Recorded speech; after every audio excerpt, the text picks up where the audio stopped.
coming out from both players, that could be an option. I mean, I think this will be decided in Castle Age. And if that's the case, how do you really bet against the builds we've seen out of the English? We'll just have to find out. Game number 2. MarineLorD, he is trailing. Remember, VortiX opened this series with a win at Delhi. MarineLorD definitely looking like he should be favored in this matchup, especially with the way the English villagers work with those short bows. All right, well, so far, MarineLorD begins moving out just only 2 villagers. Doesn't go for the full 5 villagers but the racks out to the center, and it's just going to be Harax that he throws down here. And VortiX, like, he knows this is coming, right? It's the natural step, because if he does want to ever try to contest the water, there's going to be an MAA threat that you just can't deal with. And it looks like instead of even getting mixed up in that, VortiX just stays entirely at home. Yeah, I find this really interesting that he opens with the racks. Now, the thing is, obviously, like, if he knows what MarineLorD's up to, if he knows that he's going to do men-at-arms, the likelihood that this men-at-arm is just going to chill out next to the dock is very low. This is going to be out on the map. He's going to be looking to push the hunt, going to be looking to push the gold. Yeah. So it makes sense to get a defensive response in. The issue that he's going to have is he's going to need 3 to 1. For every men-at-arms you make, your enemy needs to make 3 spears. But you can That's get why that. it's so hard to defend. Like, you can get that, yeah, right? You definitely the IO. can. And, like, by the way, Yes. like, you spot on with the reason why he has to make this play. Like, check where that deer and that gold is. There is no TC protection. Like, and you have no option here, right? Like, I haven't counted how many sheep spawn in Cauldron, but I feel like it's one of the lower maps in the pool. There is not that much in terms of sheepdom. And as we know, like, as a Chinese player, you even want to be on, like, berries or deer for the extra taxes along the way. Yep. All right, well, the numbers are looking good so far for VortiX, and he's actually going quite all in on this early barracks. And I like this play from him. It makes a lot of sense. Like, as I mentioned before, it can be tough from the opponent of the English player because you have to invest so many more resources into breaking even with these men-at-arms, and it can be hard to justify that. But in addition to doing that, it also means you've got more siege power. So that's one thing to note when he's looking to get out these spears. Yeah, it's just mass with torches. And the other element to consider here is, like, it's a brilliant read by VortiX. Because his opponent goes for proxy racks, he walked out idling 2 villages. Then he built 150 wood docks. Then he's building fishing boats. It's a great basic understanding by VortiX to understand that with the supervision, with the extra 20%, and the cost that MarineLorD has incurred early on, there is a window where VortiX should always outnumber the men-at-arms. Yes. Yep. I think you're 100% on the money on that. So, yeah, there's definitely a world where he pushes up with these spears, and he's going to be able to start putting on some serious damage to this dock. And that's going to be the way that he looks to threaten this. And I think that's probably before the age up happens. Yeah. So, we'll keep watching. We'll keep waiting. I'm curious as to whether he goes for a second Imperial Official. I suspect he probably doesn't, because that Rax is right on top of the mill. So he's really positioned that quite well. Yeah, I think it's just one of those cases, like, he probably wants to not just overburden the spearman count, like, gradually build it up now when you understand you have mass lead, and then just have the extra food from the supervising to get yourself to feudal. And he has got enough spears right now. Look at the count. 13 to 4 in the field. MarineLorD is going to have to double down on men-at-arms. Remember, these spearmen are a lot cheaper than the men-at-arms on the other side. Yeah, and we can see the challenge to this outpost may potentially come through right now. Outpost gets cancelled immediately. He knows he's going to have to give up on this position. Run. We've seen before up to 17 spears in the Dark Age. We're on 14 at the moment. He may be looking to hit that world record, and he's outnumbering. Yeah, he's outnumbering these men-at-arms by an absolute mile now. That was a brilliant move by VortiX. He aggroed to push the villagers away and then surrounded. So now the men-at-arms, like, they're committed to the fight. Like, they can simply not leave here. If he keeps this sort of number advantage, he should be able to swarm them. But I gotta give it to MLord. He's doing a great job of using the villagers to target out the low spearmen before they can peel.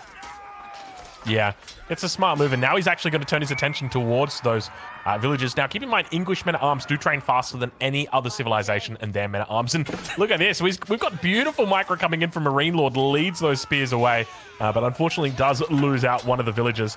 But just, yeah, I would say, like, from the defensive perspective here of MarineLorD, even though it wasn't looking good for him, VortiX does have to concede that position. Oh my god, the dock. Where did this come from? Like, VortiX is like, he's like, oh, you think you've got me in the back foot. Snuck this one up while you weren't able to pay attention. Now, the men-at-arms are going to be pulled to torch this, but you mentioned it before, right? The difference is spearmen, there's a lot more of them. So if this turns into a burn-down race, MarineLorD always loses. Yeah, and you can see him immediately evacuating, like, oh, all right, I'm sorry. I didn't mean to call your bluff. Come back here. No. I want to attack on your dock. Yeah, but the thing to note is that these fights take a really long time because of the armor that the men-at-arms have got and the low damage that's just generally done in these fights. And as a result, it gives a pretty good advantage to the English because their men-at-arms do train so much faster. And obviously, he's on the defensive. That means he doesn't have to run too far to actually join his brethren out here.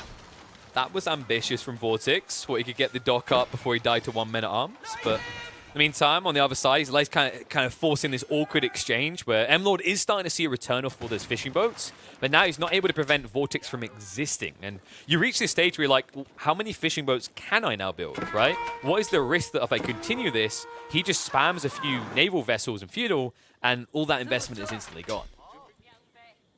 Look at this, 6 vills moving up. This is a lot of vills getting pulled right now. VortiX is very all in on this.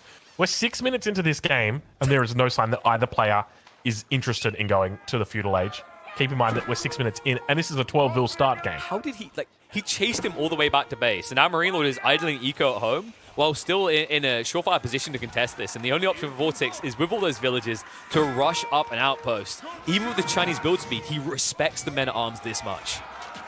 Yeah, kind of wild. And men-at-arms just going to be turning their attention towards one of the fishing boats there, realizing that outpost is going to get up. And once it's up, there's no real challenging of that position.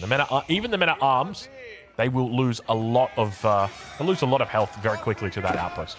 To say it a British way, they're looking a bit armless right now, right? There's not an easy way for them to now address these outposts. We talk about how strong men-at-arms are for the English at this stage in the game, but we always forget just how potent the Chinese build speed truly can be. Yeah, you're not wrong. They go up in the blink of an eye. And VortiX still yet to gather any gold whatsoever in this Dark Age. He's going to be able to pincer more of the men-at-arms as they make their way back towards the base to try and put up a defense here. Secondary forces of the men-at-arms going to be coming through. Let's take a look back at the base of VortiX. I want to see how much tax has he actually got sitting on some of these buildings right now, because I suspect on his barracks is probably going to be like 80 plus tax, 163, 116. There's a huge amount of tax in here, and you can see he just doesn't care about it, right? He is just he legit has to, because look what's happened. MarineLorD teched up. He has 11 men-at-arms to upgrade. VortiX's only choice is to rush a tech up. And remember that there's a cooldown for the taxman, right? So you can't instantly get this. I was about to say the food wasn't bad, because remember, he's gathering deer. So we saw he was at no food, but that number's always deceptive, because I've talked to players on this before. When you're used to playing sheep, all of a sudden you just end up with, what? Good game. Oh my god! Good game.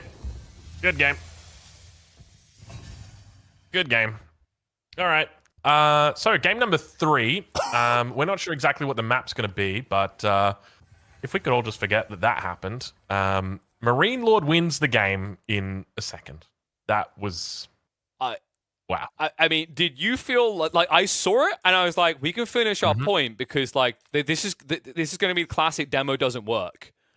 No bueno, okay? MarineLorD says my explosions always get classified as S tier there. MarineLorD making sure that what would have looked like a slow cruise to victory turns into an absolute you just sunk my battleship.